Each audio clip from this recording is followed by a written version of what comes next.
जय हो सिया राम सीताराम जी हमारे।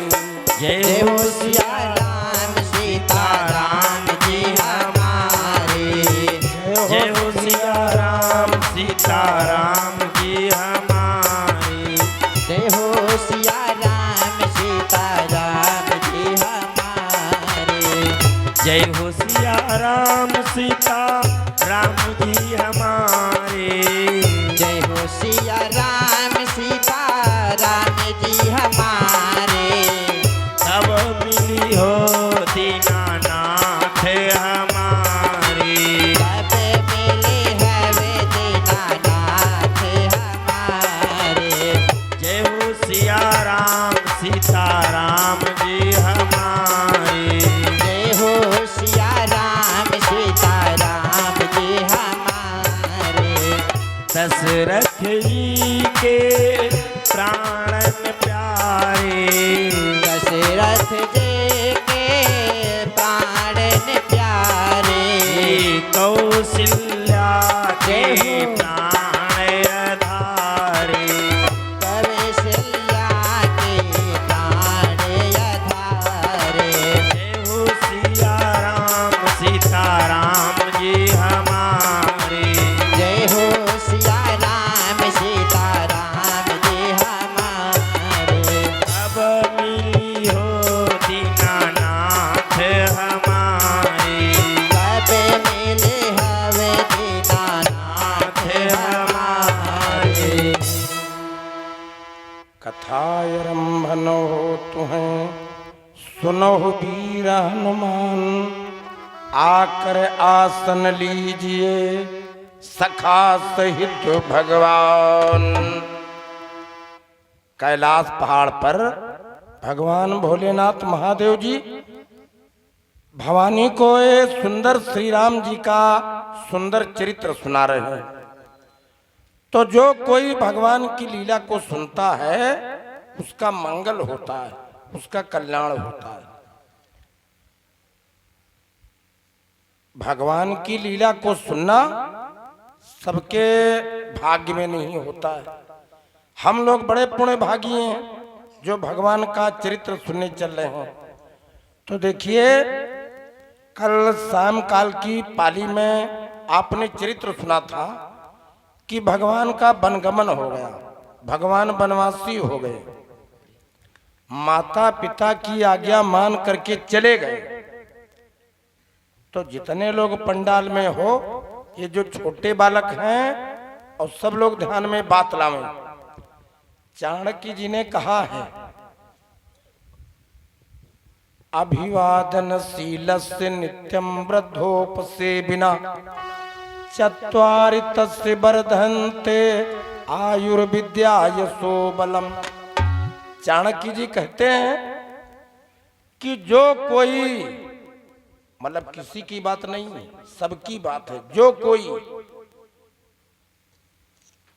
अभिवादनशीलस्य नित्यं वृद्धोपसेविना, जो भी अपने माता पिता की बात मानता, अपने माता पिता के चरण छूता और अपनी माँ की आज्ञा का पालन करता, अपने से बड़े लोगों को देखते ही सिर झुका करके प्रणाम करता, नमस्ते करता। अब तो बड़ी विडंबना है, ये छोटे लोग जो छोटे लड़के हैं पढ़ने वाले, ये बूढ़े बड़े बुजुर्ग दादा लोगों को देख करके वो नमस्ते प्रणाम नहीं करते हैं। जहां पर बूढ़े लोग बैठे होंगे वहां कोई लड़के जाएंगे नहीं। हाँ, ये इधर उधर बैठे रहेंगे लेकिन कोई बूढ़े आदमी के पास में नहीं बैठेंगे। तो जो कोई बूढ़े लोगों को आदर देता है, अपने गुरु को देख करके, विद्वान को देख करके प्रणाम करता, उस व्यक्ति के पास में चार चीजें बेशकीमती आ जाती हैं। और वो चार चीजें आपके पास में 4 करोड़ रुपया हो लेकिन किसी दुकान पर नहीं ले सकते हो, दुकान पर वो चीजें बिकती नहीं। नंबर 1 क्या है? आयुर, उस व्यक्ति की आयु बढ़ती। अगर कोई खतरा तुम्हारे ऊपर होगा तो खतरा वो टल जाएगा, तुम बाल बाल बच जाओगे, आयु बढ़ती। विद्या, उस व्यक्ति की विद्या बढ़ती, उसके मस्तक में विद्या आ जाती। यशो बलम, उस व्यक्ति का नाम होता है, बड़ी बड़ाई होती है, उसका यश होता है, उसकी लोग प्रशंसा करते हैं। और बलम, उस व्यक्ति की हिम्मत बढ़ती है, उस व्यक्ति का साहस बढ़ता है, उस व्यक्ति का पराक्रम बढ़ता है, वो निडर होता, किसी से डरता नहीं और वो सत्य बोलता है। ये होती है धर्म में श्रद्धा हो जाती है। आयुर्विद्या यशो बलम। तो राम जी का चरित्र क्या है कि प्रातः काल उठ के रघुनाथ और मात पिता गुरु नाम माथा। ये राम जी का चरित्र। आज अपनी मैया कैकेयी की बात मान करके भगवान श्री रामचंद्र जी वन में आए। अब देखें, जब वन में आए तो धीरे धीरे धीरे धीरे वन के मार्ग से जब तीर्थराज प्रयागराज और वाल्मीकि मुनि के आश्रम पर गए तो ऋषियों मुनियों से राम जी मिलते हैं। वाल्मीकि मुनि के आश्रम पर जब गए तो वाल्मीकि मुनि ने इनकी आवभगत की, कंदमूल फलों के द्वारा सेवा की, आदर किया। तो राम जी कहने लगे, महात्मन हमारी माँ की आज्ञा है, हमको 14 साल जंगल में रहना है, तो हमारे ठहरने के लिए बढ़िया जगह बता दो, हम कहाँ रुकें। तो वाल्मीकि मुनि जी मुस्कुराए और कहने लगे, श्री राम दुनिया में वो जगह आप ही बता दो जहां पर तुम नहीं, सब जगह हर व्यापक सर्वत्र समाना। ये भगवान मंदिर में ही नहीं है, मंदिर तो एक सेंटर है, मंदिर तो एक जगह है, मंदिर तो एक केंद्र है। जैसे कोई लड़का और कोई बेटी पढ़नी चाहे तो भले ना स्कूल को जा पाओ, आप अपने घर में पढ़ सकते हो। तो पूजा करना है भगवान की, अपने घर में कर सकते हो, द्वारे कर सकते हो, रास्ते में कर सकते हो। हर जगह तीर्थ है, हर स्थान मंदिर है। और ये सबसे बड़ा मंदिर तो तुम्हारा हृदय, हृदय जो मन का मंदिर है, इससे बड़ा कौन मंदिर होगा। तो भगवान तो कड़कड़ में ये लिखा होता है, सावधान आप कैमरे की नजर में। लेकिन वास्तव में बात क्या है, कैमरे की नजर क्या है, कैमरे को तो आदमी ने बनाया है। लिखना चाहिए सावधान आप परमात्मा की नजर में। भगवान की नजर से बड़ी कैमरे की नजर क्या हो। तो भगवान तो कड़कड़ में, और कड़कड़ में कैसे, 20 बाल्टी में पानी भर लो और दोपहर के समय में 20 बाल्टियों में जाकर के आप झांको, तो जिस बाल्टी में तुम झांकोगे उस बाल्टी में सूर्य नारायण दिखाई पड़ेंगे। तो क्या सूर्य नारायण 20 हैं, लेकिन 20 बाल्टियों में दिखाई पड़ते, और 20 बाल्टियों का पानी एक जगह उड़ेल दो तो सूर्य नारायण फिर अकेले दिखाई पड़ते हैं। ये छाया, प्रतिबिंब। उसी प्रकार संसार में जितने जीवधारी हैं, जितने लोग पंडाल में बैठे हो, हमारे तुम्हारे सबके अंदर भगवान है, अंदर। और जब तक भगवान रहते हैं तब तक हम जिंदा रहते हैं। जिस दिन हमारे अंदर से भगवान निकल गए उसी दिन हम मुर्दा हो जाते हैं। भाई आंखें नाक कान वैसे सब रहते हैं, भाई वही हवा निकल गई। और जब हवा निकल गई तो हवा को आज तक कोई देख पाया? Who has seen the wind, neither you nor I, but when the teeth bow down their head, the wind is passing by. ऐसे कोई पता नहीं लगा सकता कि कौन हवा चल रही है, लेकिन जब पत्ते हिलते हैं, इधर से उधर को पत्ती जाती, तो हम जान जाते हैं कि पछुआ चल रहा। उधर से पत्तियां इधर जब उड़ती, धुआं इधर को जाते, तो हम जान जाते पुरवाई चल रही। तो हमारे अंदर भगवान है, लेकिन हम देख नहीं पाते हैं। हमारा जो ज्ञान रूपी हीरा है वो दुनिया के कचरे में गिर गया। हम लोग जब बचपन में थे तब दादा लोग भजन गाया करते थे, बड़ा प्यारा बड़ा उम्दा वो गाते थे कि मोरा हीरा हेराएगा कचरे माँ, मोरा हीरा हेराएगा कचरे माँ, मोरा हीरा हेराएगा कचरे माँ।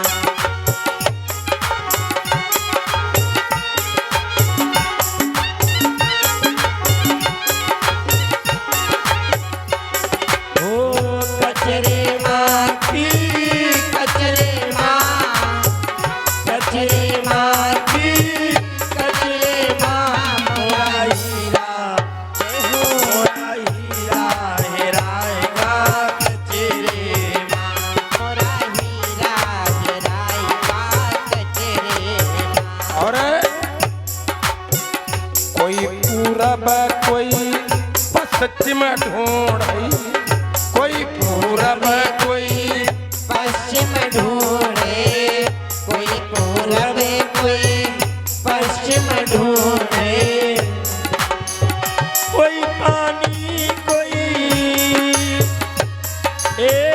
कोई पानी कोई पत्थरे मोरा हीरा मोरा हीरा हेराएगा कचरे माँ, मोरा हीरा हेराएगा कचरे माँ।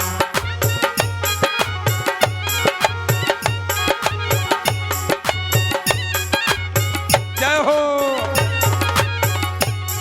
अरे कचरे माँ की, कचरे माँ, कचरे माँ की, कचरे माँ, मोरा हीरा, मोरा हीरा हेराएगा कचरे माँ, मोरा हीरा हेराएगा कचरे माँ, मोरा हीरा हेराएगा कचरे माँ।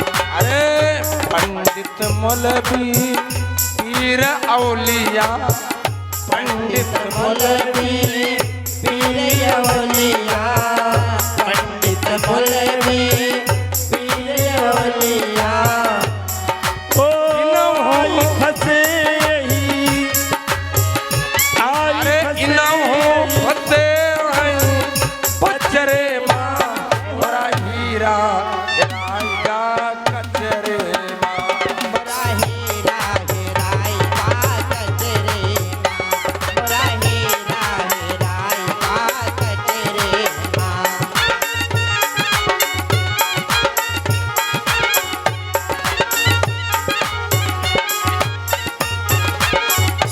अरे कहत कबीर ढूंढ जिन पावा, कहत कबीर ढूंढ जिन पावा, कहत कबीर ढूंढ जिन पावा, बांध लियो निजे, जय हो। ओ बांध लियो निजे अचरे माँ, मोरा हीरा, मोरा हीरा हेराएगा कचरे माँ, मोरा हीरा हेराएगा कचरे माँ, मोरा हीरा हेराएगा कचरे माँ।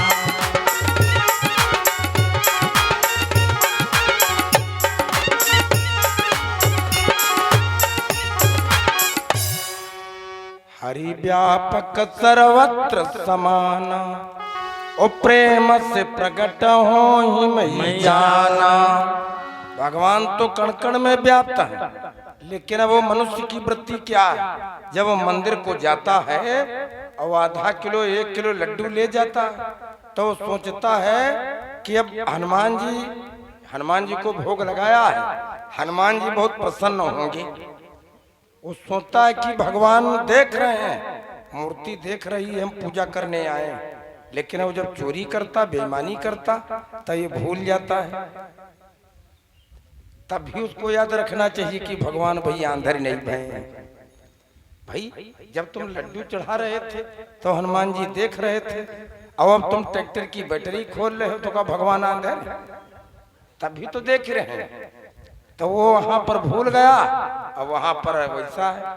देखिए हरि व्यापक सर्वत्र समाना। ये जितने जीव हैं, कुत्ता, बिल्ली, गाय, सांप, बिच्छू, बरैया, ततैया, ये जितने हैं, इन सब जीवों के अंदर भगवान ही है, भगवान का वास है। सिय राम मैं सब जग जानी, और करो प्रणाम जोर जुग पानी। जैसे आजकल बाबा रामदेव का नाम सुनते हो, वैसे ही एक पहले महात्मा जी थे, उनका नाम था नामदेव। नामदेव किस लिए नाम पड़ा? वो सबके अंदर भगवान का रूप देखते थे। एक दिन की बात, बाबा जी के कुटिया पर ये किसान आया और आटा लाया। महात्मा जी को राशन दे दिया कि महात्मा जी ठीक कर बनाए पा लेंगे, तो आटा दे दिया, वो तो चला गया। अच्छा, 2 दिन के भूखे बाबा जी ने जल्दी वो आटे में पानी मिलाया और ठक ठक कर बनाए, मोटे मोटे 2-3 ठीक कर बनाए, लेकिन न दाल न सब्जी न कुछ। तो अब सोचने लगे खाएं कैसे। तो कुटिया के अंदर हवन करने के लिए कमंडल में घी रखा था। बाबा जी ने सोचा लाओ ठिक्कर और घी नमक मिला करके खाए लें। तो कुटिया के अंदर कमंडल लेने गए। अच्छा, तब तक ये कुत्ता उधर से निकला।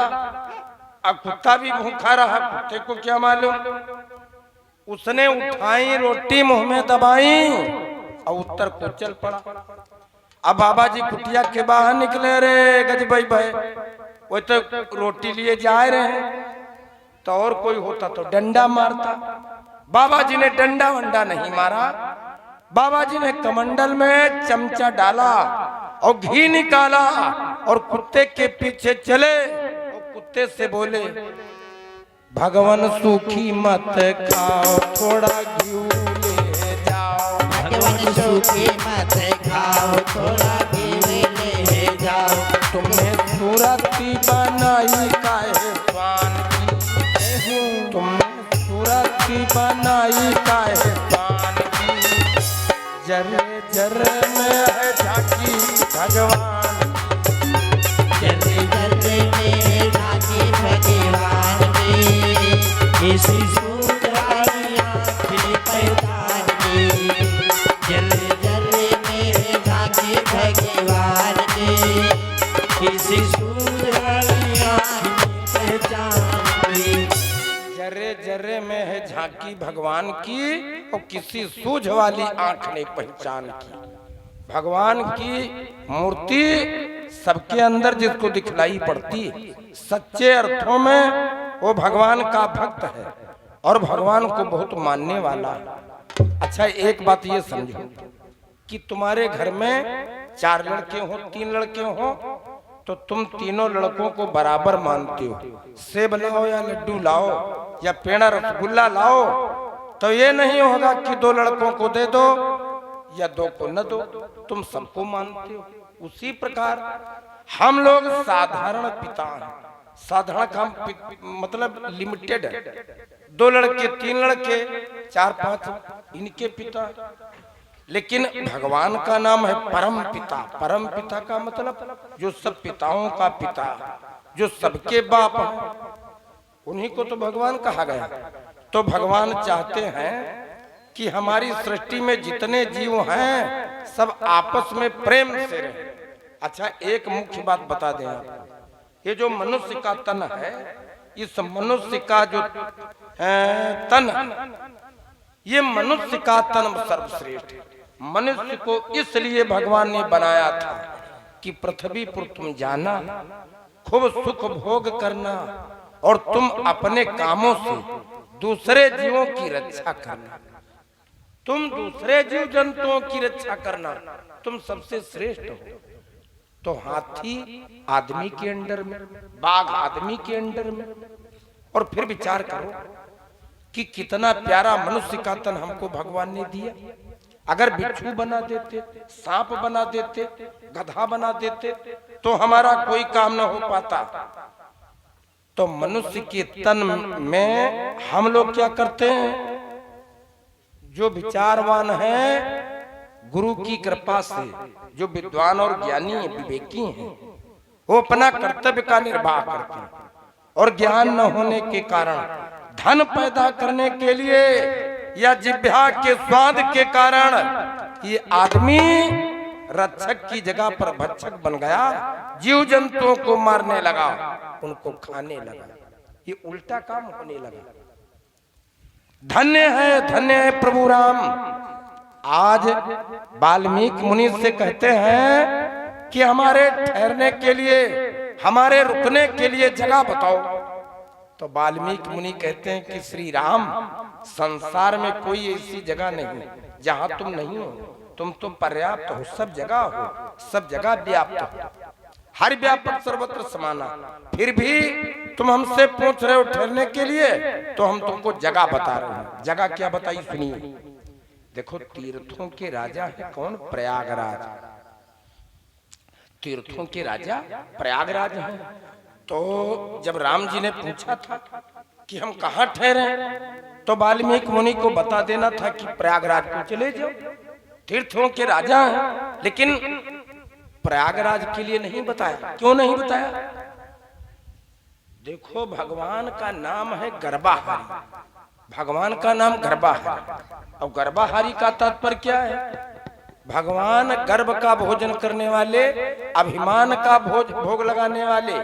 तो अगर कोई व्यक्ति भगवान को प्रसन्न करना चाहता है तो मंदिर को जाओ, लड्डू भले न ले जाओ, सेब संतरा पेड़ा भले न ले जाओ, मंदिर को जाओ, मूर्ति के सामने जैसे डंडा होता है दंडवत प्रणाम करो, बिल्कुल लेट जाओ। ये न देखो कि कपड़े गंदे हो जाएंगे, कुर्ता गंदा हो जाएगा, साड़ी गंदी हो जाएगी, बिल्कुल डंडा की तरह लेट जाओ और चौखट पर खोपड़ी रखो।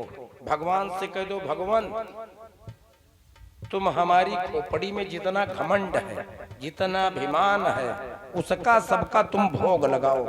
हमारा अभिमान घमंड सब खा जाओ, यही आपका भोग है। तो ये हम लोग कर नहीं पाते। हम लोग तो जब पूजा करते तो घमंड और बढ़ जाता कि हम बड़े पुजारी हैं। हाँ, ये घमंड आ जाता।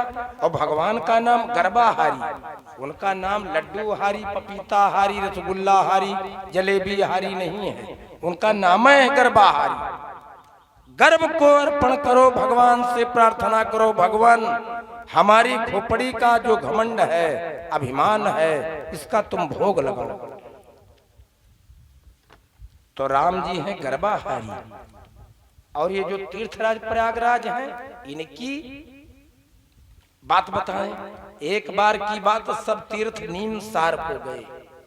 तीर्थ नीमसार में गए जब सूत जी ने 88 सौनकादिक 88,000 ऋषियों को कथा सुनाई नीमसार में, तो जितने तीर्थ थे सब नीमसार गए, लेकिन प्रयागराज नहीं गए। तो प्रयागराज से जानकारी ली गई। सब देवताओं ने पूछा, तुम नहीं गए? तो कहने लगे, हम कोई ऐसे वैसे तीर्थ नहीं है, हम तीर्थों के राजा हैं। कहा, हम तीर्थों के राजा हैं, हम बिना बुलाए वहां थोड़े ही जाएंगे। हमको कोई बुलाने आवे तो जाए। बहुत लोग कहते हैं वो डॉक्टर साहब ने कथा करवाई है, न्योता यहाँ भेजी नहीं, न जा, पुलिया से इसे निकल जाएंगे, नहीं आएंगे। और जहाँ लड़ाई झगड़ा होता वहां कोई नहीं बुलाता तो वहां खड़े होकर के सुन लेते हैं। मोहल्ले में देखो कहूँ झगड़ा कोई हो जाए तो महिलाएं हैं छत पर ठाड़ी, काम कोई नहीं है, झगड़ा सुने का साड़ी पर फैलाई रही, कान धर झगड़े तरफ। वहां कोई नहीं बुलाता, लेकिन सोचते हैं कि काहे बदभा जानिए। तो बिना बुलाए जहां पर नहीं जाना चाहिए वहां तो चले जाते हैं, और जहां बिना बुलाए जाना चाहिए कथा भागवत सत्संग में गुरु के द्वार पर, वहां पर नहीं पहुंच पाते हैं। अब ये तीर्थों के राजा प्रयागराज बोले, हमको न्योता नहीं, हम जाएंगे नहीं। सब तीर्थों ने कहा, चलो वहां पर कथा होने जा रही है और सब महात्मा लोग आएंगे, तुम भी चलो। नहीं गए। तो देवता लोगों ने एक कमंडल में, 5 देवताओं ने एक कमंडल में प्रयागराज का जल भर लिया और नीमसार को आए। जो ललिता माता का मंदिर है उसके इधर किनारे जो सरोवर है स्थापित कर दिया, उनका नाम पड़ गया पंच प्रयाग। तो अगर कोई प्रयागराज को न जा पावे और नीमसार में जा करके वो पंच प्रयाग में स्नान कर ले तो तीर्थराज प्रयाग में स्नान करने का पुण्य मिलता है। उनको पंच प्रयाग कहा गया। हमारे नीमसार में पंच प्रयाग। तो भगवान राम जी पूछते हैं कि कहाँ जाए, तो प्रयागराज के बारे में नहीं बताया। वाल्मीकि मुनि कहने लगे कि श्री राम चित्रकूट गिरी करहु निवासु, चित्रकूट गिरि करहु निवासु, चित्रकूट गिरि करहु निवासु, चित्रकूट गिरि करहु निवासु, चित्रकूट गिरि करहु निवासु। तहां सब भांति सुबासु, तहां में सब भांति सुबासु, तारा में सब भांति सुबासु।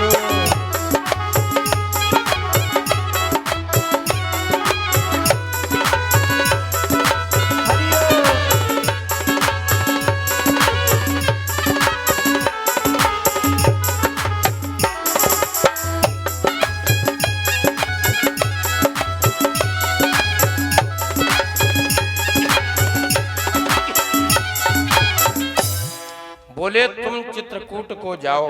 श्री राम वो साधना भक्ति का स्थान है, तुम चित्रकूट को जाओ। और ये चित्रकूट, अच्छा हाथ खड़े करो, कितने लोग गए? हाथ खड़े करो। अच्छा तो बहुत लोग गए इधर, वाह अच्छा, बहुत लोग गए। चित्रकूट में जो कोई जाता है और चित्रकूट में जो कोई मंदाकिनी गंगा में स्नान करता और गुप्त गोदावरी के दर्शन करता, हनुमत धारा को जाता है और सीता जी की रसोई के दर्शन करता और कामदानाथ की परिक्रमा करता, उसके सब पापों का निवारण होता। जो कोई चित्रकूट में कामदानाथ की परिक्रमा करता और पीपल के पेड़ की परिक्रमा करता, जो व्यक्ति गाय की सेवा करता है, गाय को रोटी देता, उस व्यक्ति के जीवन में जितने मनोरथ हैं वो सब पूर्ण हो जाते हैं। ये विशेष बात है। ये जो पीपल का पेड़ है, इस पीपल के पेड़ की बड़ी महत्ता है। इसको अश्वत्थ कहा गया। भगवान कृष्ण जी ने गीता में कहा है, हम पेड़ों में पीपल हैं। ये जो पीपल है, इस पीपल के पेड़ के 3 भाग माने जाते हैं। जड़ में ब्रह्मा जी का वास, तने में विष्णु जी का वास, डालियों में महादेव जी का वास, और जितने और पत्ते होते, डालियां होती, उसमें उनमें समेत तमाम देवी देवताओं का वास होता है। पीपल के पेड़ की जो जड़ है तो उसे 7 हाथ दूर सब कार्य करने चाहिए। जैसे बहुत लोग पीपल के पेड़ के नीचे कब्जा किए, वहां पर ट्रैक्टर खड़ा करते हैं, ट्राली वहीं पर खड़ी करते हैं, या वहां पर नीचे खूंटा गाड़ दिया, गाय भैंस ये सब बांधते हैं। तो जो कोई पीपल के पेड़ की छाया के नीचे अपना जनरल काम करता तो उसके शारीरिक पीड़ा होती, वो बहुत दुखी होता, दरिद्री होता, उसको कष्ट मिलता, बड़ा परेशान होता। और पीपल के पेड़ को जो कोई काटता, मरणांतक मृत्यु तुल्य कष्ट पाता, उसका शरीर अंग भंग हो जाता, फालिस अटैक कर जाती, हाथ पैर कट पिट जाते हैं, वो कुछ भी हो सकता। तो ये विचार करना चाहिए। और ये कोई ऐसे नहीं कह रहे हैं, वो आप देख लेना अपने इर्द गिर्द अगल बगल। अश्वत्थ मूलम ब्रह्मा, पेड़ की जड़ में ब्रह्मा जी, तने में लक्ष्मी नारायण विष्णु भगवान और डाल में महादेव जी का वास। तो पीपल के पेड़ की परिक्रमा करना, कामदानाथ जी के दर्शन करना और वहां चित्रकूट में परिक्रमा करना मोक्ष कारक है। ये मोक्षदानी क्रियाएं हैं। बोले चित्रकूट गिरि करहु निवासु, ये चित्रकूट साधना भक्ति का स्थान है। ये बाबा तुलसीदास जी बहुत दिन तक अयोध्या में रहे, बहुत दिन तक वो प्रयत्न किया भगवान के दर्शन मिल जावे, दर्शन नहीं मिले। एक बार की बात, तुलसीदास महाराज जी अयोध्या से चले और चलते चलते चलते चलते काशी जी को चले गए। काशी जी में मणिकर्णिका घाट पर थे। वहां पर कथा चल रही थी भगवान की। उसी कथा में तुलसीदास जी बैठ गए। और जब तुलसीदास जी बैठे तो देखा कि कथा में एक बूढ़ा ब्राह्मण बैठा है, बहुत बूढ़ा। तो फिर दोनों लोग ये बैठे सुन रहे थे।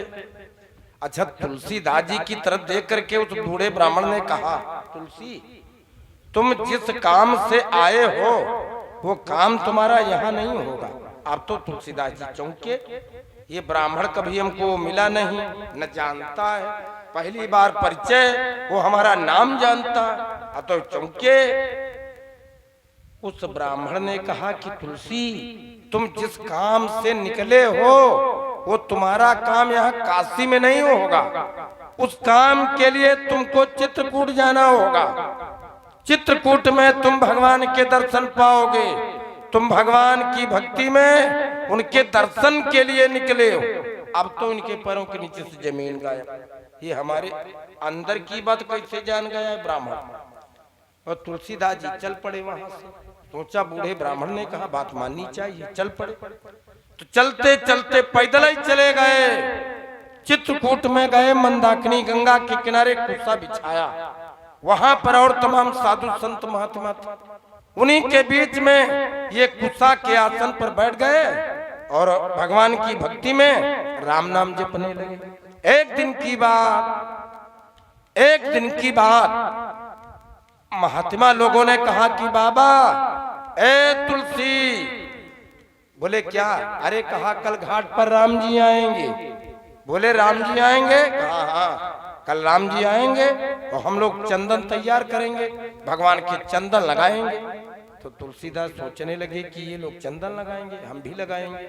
एक महात्मा से बोले कि चंदन हमको अगर दे दो तो हम भी चंदन तैयार करें, भगवान आएंगे चंदन लगाएंगे। एक महात्मा ने चंदन का टुकड़ा इनको दे दिया और सिलबट्टा लेकर के बैठ गए। आंखें बंद कर ली और तुलसीदास महाराज जी सिलबट्टे पर चंदन रगड़ रहे हैं और रगड़ते जाते हैं, कहते हैं भगवान आएंगे चंदन लगाएंगे, भगवान आएंगे चंदन लगाएंगे। गा रहे हैं, चंदन रगड़ रहे हैं। एक रोज का है किस्सा दरिया के किनारे, एक रोज का है किस्सा दरिया के किनारे, एक रोज का है किस्सा दरिया के किनारे, एक रोज का है किस्सा दरिया के किनारे। संतों का लगा जमघट बाबा तुलसी पधारे, संतों का लगा जमघट बाबा तुलसी पधारे।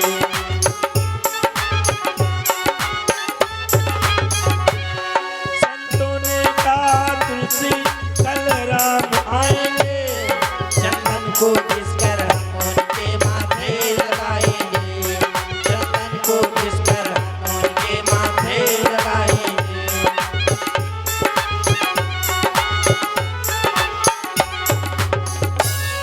तुलसी ने कहा तो क्या हम ऐसे रह जाएंगे, चंदन को हम भी घिसकर के माथे लगाएंगे, चंदन को हम भी घिसकर के माथे लगाएंगे।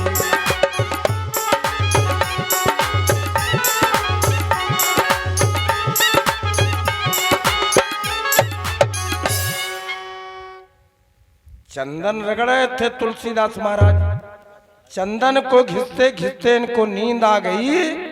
इस नींद ही के साथ में बेहोशी छा गई।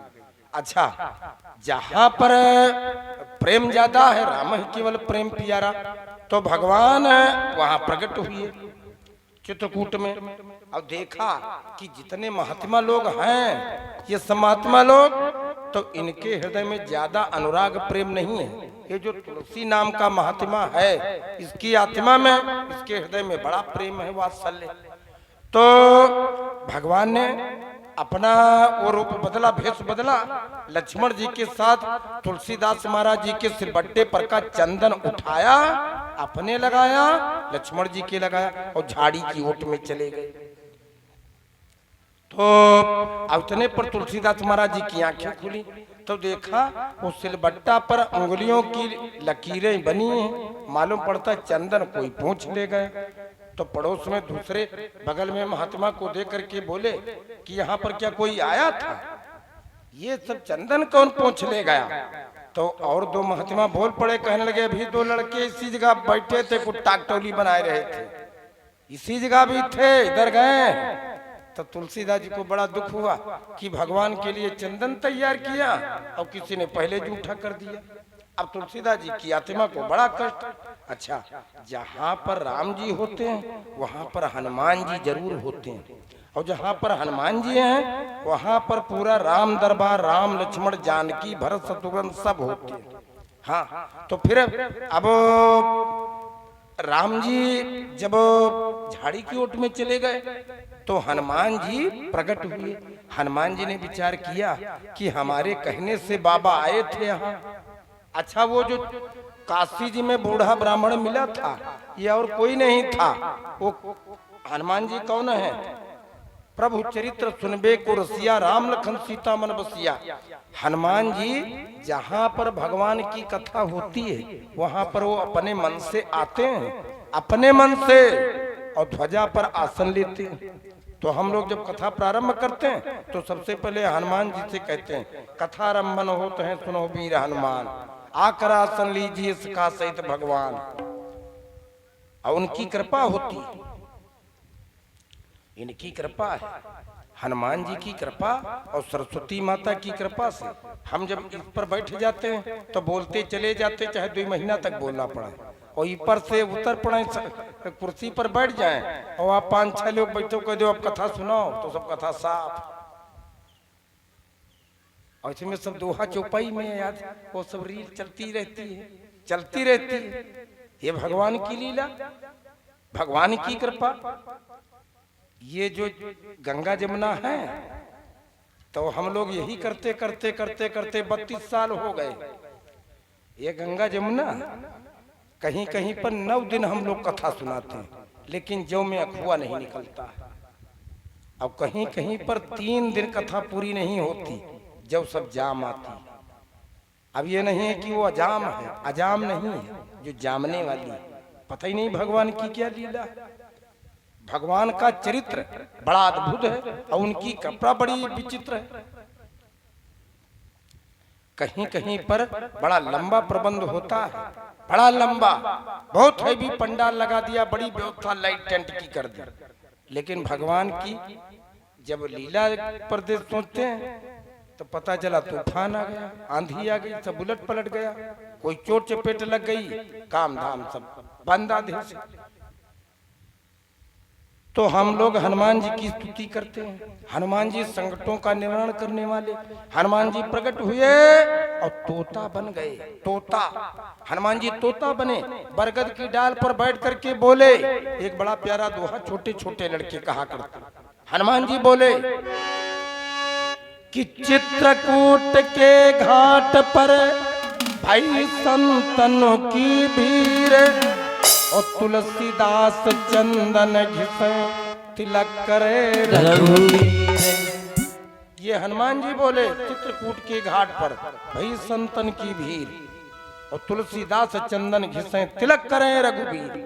जैसे हनुमान जी बोले तोता बन करके, बस तुलसीदास महाराज जी का वो सिर उधर को हुआ, उनकी दृष्टि गई, अरे वाह, ये झाड़ी की ओट में भगवान रघुनाथ जी जा रहे हैं। तो तुलसीदास महाराज जी ने सिलबट्टा छोड़ा, चंदन का टुकड़ा अलग किया और दौड़ पड़े, मुंह से वाणी निकल गई, हो जरा देर ठहरो भगवान, तमन्ना यही है, अभी हमने जी भर के देखा नहीं है, अभी हमने जी भर के देखा नहीं है।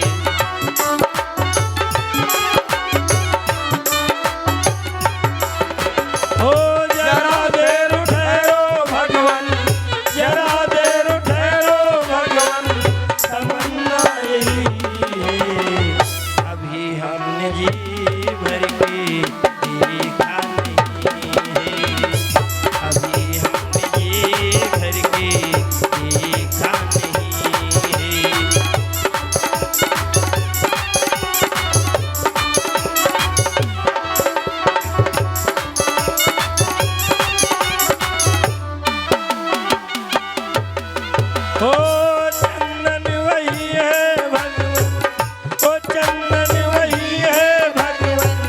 ये भक्ति वही है। अभी हमने जी भर के देखा नहीं है। अभी हमने जी भर के देखा नहीं है।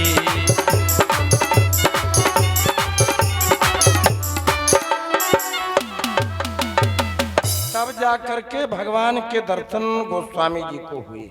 तो भगवान के अगर दर्शन हुए तो चित्रकूट में हुए। ये साधना भक्ति का स्थान। एक बार की बात, गोस्वामी तुलसीदास जी और रहीम जी एक पेड़ के नीचे बैठे थे और इतने पर उधर से एक राजा अपने हाथी के ऊपर हौदे में सवार उधर निकला। तो हाथी क्या करता है, अपनी सूंड से बालू बटोरता है और जब अपनी पीठ के ऊपर फूंकता है तो राजा का मुकुट गंदा होता, राजा की पोशाक गंदी होती। तो जो पहलवान महावत है वो अंकुश मारता, हाथी के मस्तक पर अंकुश मारता, लेकिन हाथी मानता नहीं। वो बार बार बालू समेटता है और ऊपर फूंक देता है। तो तुलसीदास जी ने रहीम जी से कहा, रहीम जी सुनो, इधर सामने देखो, ये हाथी बार बार मारा जाता और बार बार ये बालू अपने ऊपर फूंकता है और ये मार खाता, मानता नहीं। धूल उड़ावत गज फिरत कहु रहीम के ही काज। तो रहीम जी बोले, बाबा तुलसी कि जे रज मुनि पत्नी तरी तो सोई ढूंढत गजरा। कहा बाबा तुलसी ये हाथी बड़ा बुद्धिमान है, ये हाथी रामचंद्र जी के चरणों की बालू की तलाश में, कि जिस रज के द्वारा गौतम मुनि की पत्नी का उद्धार हो गया, अगर वही बालू हमारी पीठ पर पड़ जाए तो हम मार खाने से बच जावें, राजा का भार ढोने से बच जावें। इसलिए राम जी के चरणों की रज को तलाश रहा, बार बार पीठ पर डाल रहा कि हमारा उद्धार हो जावे। ये चित्रकूट साधना भक्ति का स्थान, जहां पर राम जी को 12 बरस रुकना पड़ा। राम जी 12 बरस चित्रकूट में रहे, तो चित्रकूट को जरूर जाना चाहिए, कम से कम एक रात वहां ठहरना चाहिए और कामदानाथ की परिक्रमा करनी चाहिए, मंदाकिनी गंगा में स्नान करो। और ये हमारे तुम्हारे भाग में देखो वर्णन है, दरस परस जन रूपाना हरहि पाप का वेद पुराना।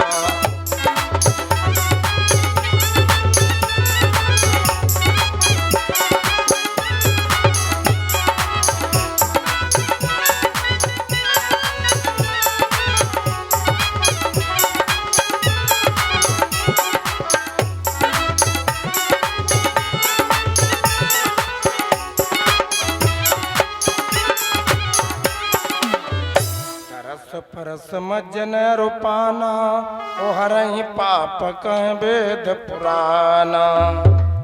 तो भगवान राम जी चित्रकूट को चलते हैं और चलते चलते चित्रकूट में आए। चित्रकूट को आए, पत्तों की कुटिया बनाई और पत्तों की कुटिया में शयन करने लगे, उसी में रहने लगे।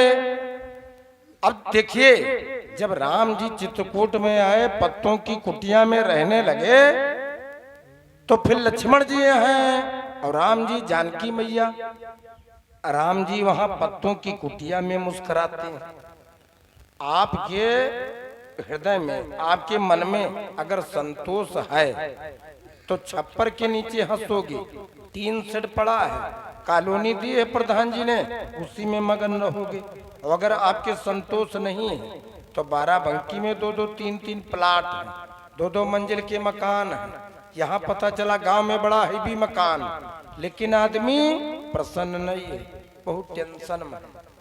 और ज्यादा संपत्ति वाले, ज्यादा जमीन वाले, ज्यादा मकान वाले ये दौरे दौरे घुमा करते हैं। इनके पास 5 मिनट टाइम नहीं है, ये न कहूँ मेले ठेले जाए पावा, न कहूँ के बीमारी हारिम जान पावा। ये अब ये मकान के स्लेब पर ही तो हुआ न्यू डायरेक्ट और हुआ न्यू पर भय तो हुआ खातिर अब सरिया मंगाओ। इनके ऊपर बहुत दौरही पर जाते और ये सोचते हैं हमारी बड़ी संपत्ति है। लेकिन अब देखिए विचार की बात है, एक सेठ जी थे बड़े मालदार, तो उनके यहाँ एक महात्मा जी है। तो महात्मा जी से कहते हैं कि बाबा जी जहां तक दिखाई पड़त है सब अपना आया, और सब बताया कि ये अपना वो अपना वो अपना वो अपना। तो बाबा जी कहने लगे ये बताओ सब तो तुम्हारे पास में है, लेकिन पूरे संसार का नक्शा है? तो कहने लगे वो कमरे में दीवार में टांगा। तो कहने लगे हमको वहां ले चलो। तो ले गए, तो पूरा नक्शा था पूरे देश पूरे संसार का। बोले इसमें भारत देश कहाँ है? तो तनुक सराय से बना रहा। कह लगी है, कह लगी मैं बम्बई कहाँ है? तो एक बिंदु बना रहे काला काला, कह लगी है बम्बई है। कह लगी मैं तुम्हार बंगला कहाँ? कहीं वो तो महल नहीं। तो सही बात, ये संसार कितना बड़ा है। जय हो जय हो। तो संपत्ति का, अम्मान का और सम्मान का ज्यादा बहुत विचार नहीं करना चाहिए। ये पूरा संसार अपना ही एक परिवार है। अयम निजः परो वेद गणना लघु चेत साम उदार चरिता नाम तो वसुधैव कुटुंबकम। अब देखिए राम जी पत्तों की कुटिया में है, लेकिन पत्तों की कुटिया में मुस्करा रहे हैं, हंस रहे हैं। वो किस लिए? कि तुलसी धीरज के धरे हाथी मनु भरी खाए, और टूक एक के कारण कुत्ता घर घर जाए। ये जो हाथी का शरीर बड़ा भारी है, बड़ा हैवी है। हाथी अगर चिंता करे कि इतना हैवी हमारा पेट बना दिया भगवान ने, अब हम खाएंगे क्या, तो चिंता में मर जाएगा। लेकिन हाथी को चिंता नहीं है, संतोष है। 2-3 दिन का भूखा हाथी होए तो तोड़ फोड़ नहीं करता, और जानवर सब खींचातानी करने लगते हैं। लेकिन हाथी 2 दिन का 3 दिन का भूखा होए, लेकिन वो तोड़ फोड़ नहीं करता, चिल्लाता नहीं। और ये जो कुत्ता है, कुत्ता तो टूक एक के कारण कुत्ता घर घर जाए। कुत्ते को मिलता कितना है, और देखो मारा जाता है और फिर दुम हिलाता है। कुत्ते के संतोष नहीं। तो जिस व्यक्ति के संतोष नहीं है वो दुनिया में मारा मारा मक्खी की तरह उड़ा उड़ा घुमा करता है। और जो संतोष वृत्ति है तो गौ धन गज धन बाज धन और रतन धन खान, और जब आवे संतोष धन तो सब धन धूरी समान। और एक बात हम कहते हैं, ज्यादा माथा पच्ची करने की जरूरत नहीं है। आपके भाग्य में ये कर्म और भाग्य 2 होते हैं। अब बहुत लोग कहते हैं कि मनुष्य अपने भाग्य का निर्माता है। ये बात गलत है, इस बात का कोई मान नहीं। अगर व्यक्ति अपने भाग्य को बना लेता तो सबसे पहले अपना भाग्य ही बना लेता, और फिर भाग्य क्या है इस पर कोई ज्यादा विचार नहीं करता, ऐसे कह देते हैं। देखो भाग्य से क्या होता है, भाग्य से तुम्हारा जन्म होता है। तुम्हारा भाग्य अच्छा है तो जैसे प्रमुख जी हैं तो उनके घर में तुम्हारा जन्म होगा, किसी मंत्री के घर में जन्म होगा, भाग्य अच्छा है। और अगर भाग्य खोटा है तो कहीं दूसरी जगह बहुत उस परिवार में जन्म होगा। अरे भाग्य जानते हो क्या करता?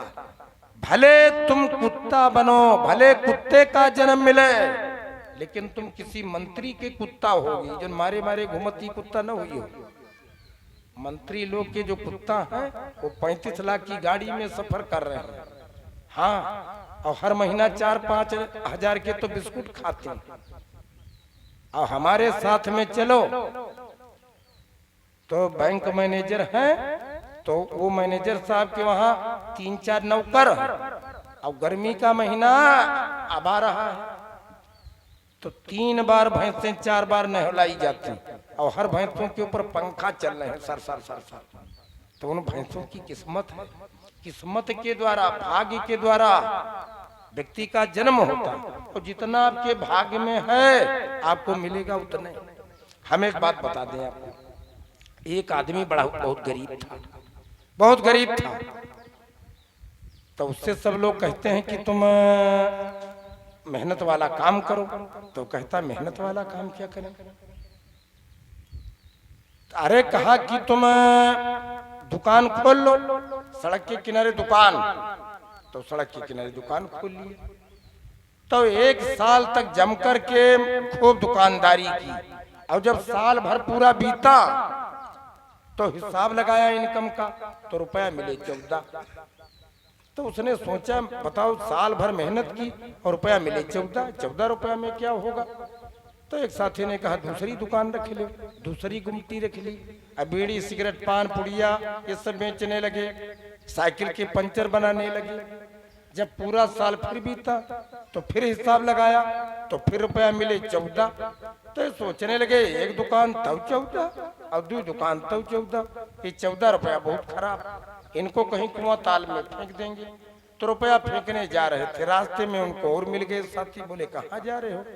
अरे कहा एक दुकान तब 14, 2 दुकान तब 14, ये 14 रुपया बड़े खराब, इनको कहीं कुआं ताल में फेंक देंगे।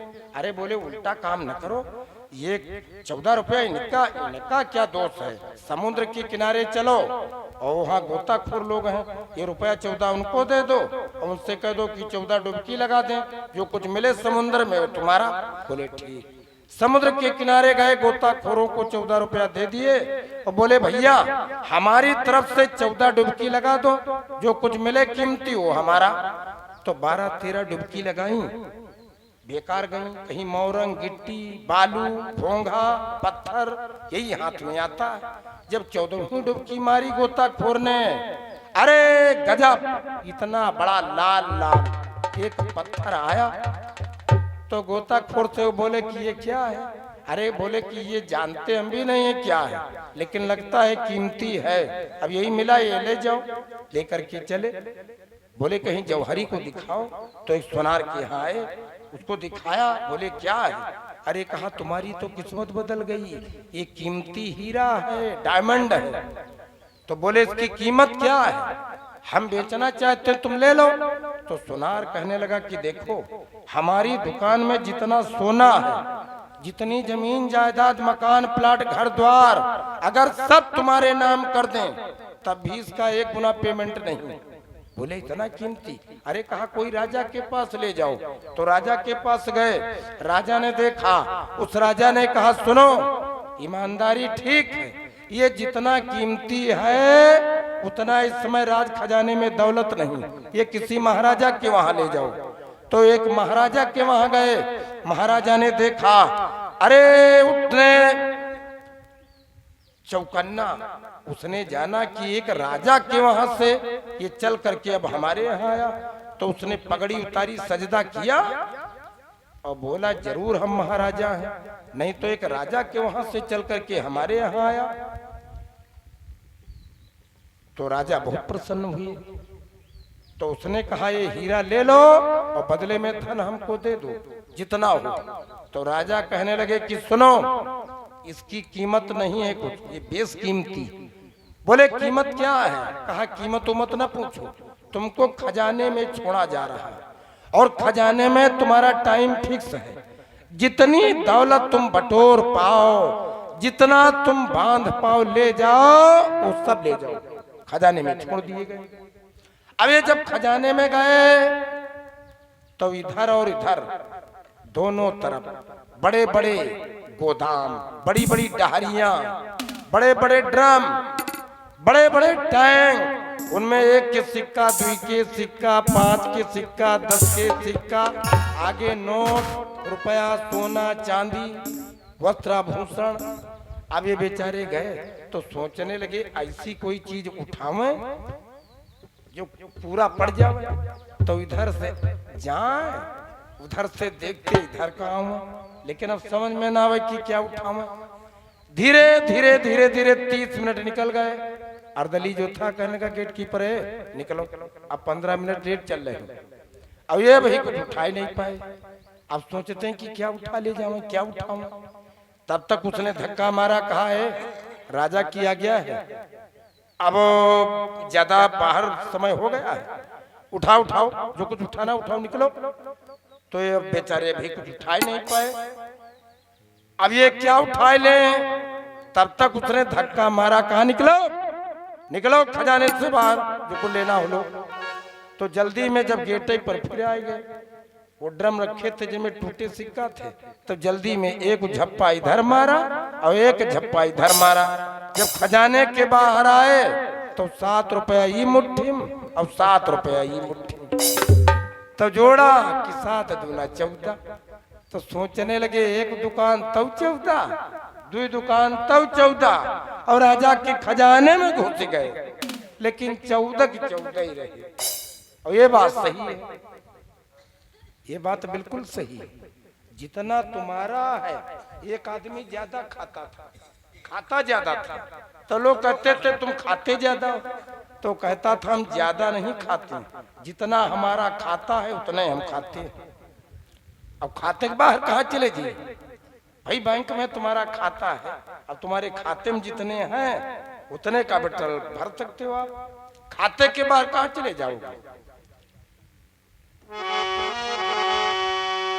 हम बात कर रहे थे वहां की, राम जी में संतोष है, और संतोष अगर तुम्हारे है तो जानो दुनिया के सबसे बड़े तुम धनवान हो। कहा गया है जिनको कछु न चाहिए वो साहन की साह, चाह गई चिंता गई मनुआ बेपरवाह। आराम में जानते हो कौन है, चाह गई और चिंता गई मनुआ बेपरवाह। और जिनको कछु न चाहिए वही साहन के साथ। सबसे बड़े बादशाह वही जिनकी कोई इच्छा नहीं, कोई इच्छा नहीं।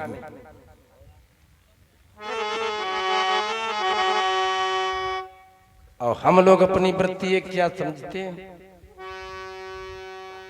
कि बिन मांगे सो दूध बराबर। जैसे हम लोग कथा सुनाने जाते हैं तो बहुत लोग पैसा मांगते हैं कथा सुनाने वाले, तो बिना मांगे सो दूध बराबर। अगर बिना मांगे डॉक्टर साहब दक्षिणा दें तो जानो दूध बराबर, और मांगे मिले तो पानी, मांगे पर मिले तो पानी। कहाँ संत वह खून बराबर जीमा खैंचा था, वो कहाँ अत्यप्त ही रहा, वो कहाँ अत्यप्त ही रहा, वो जानो मर्डर वाय हो रहा। हाँ हाँ, तो बड़े मतलब की बात है। राम जी चित्रकूट में है, जब महात्मा लोगों को खबर मिली कि यहाँ पर राम जी आए, चित्रकूट रघुनंदन आए, चित्रकूट रघुनंदन आए, चित्रकूट रघुनंदन आए, चित्रकूट रघुनंदन आए, चित्रकूट रघुनंदन आए। समाचार सुनी सुनी मुनि आए, समाचार सुनी सुनी मुनि आए, समाचार सुनी सुनी मुनि आए।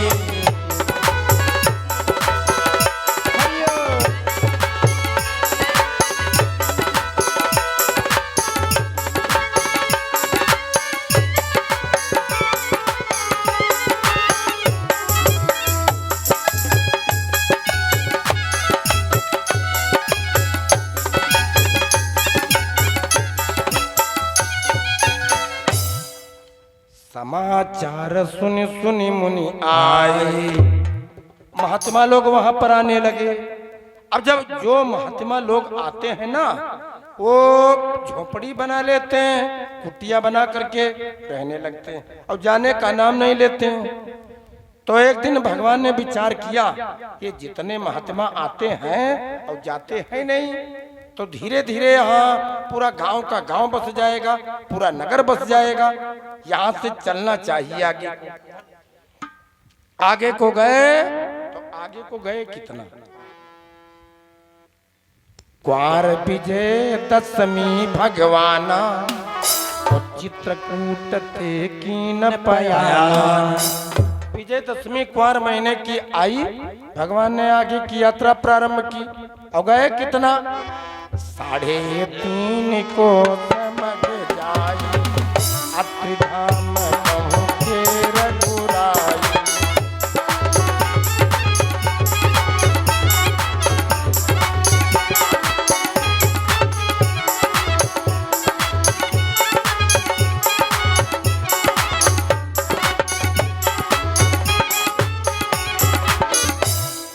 3.5 को समझ जाई, लगभग 10 किलोमीटर रास्ता तय किया। अत्रिधाम पहुंचे रघुराई। जंगल में एक अत्रि नाम के महात्मा थे, एक करदम नाम के महात्मा थे। तो करदम मुनि की जो पत्नी थी उनका नाम था देवहूति, माता देवहूति। इनके गर्भ से एक कन्या पैदा हुई। वो कन्या जब बड़ी हुई तो उसका नाम पड़ा अनुसुईया। अनुसुईया जी धर्मपरायण है। अनुसुईया जी का विवाह हो गया अत्रि महाराज जी के साथ में। तो अत्रि महामुनि की चरण सेवा में माता अनुसुईया जी लगी हैं। तो अत्रि धाम पहुंचे रघुराई। चलते चलते राम जी अत्रि महामुनि की वो कुटिया पर गए तो महात्मा जी ने देखा कि राम जी आए हैं, बहुत प्रसन्न हो गए। यहाँ पर भेंट मिलाप में मिले। अनुसुईया के पद गई सीता और मिली बहोरी सुशील विनीता। अनुसुईया के पद गई सीता, मिली बहोरी सुशील विनीता। अच्छा, यहाँ पर बहोरी शब्द आया है, इस पर थोड़ा विचार करिए।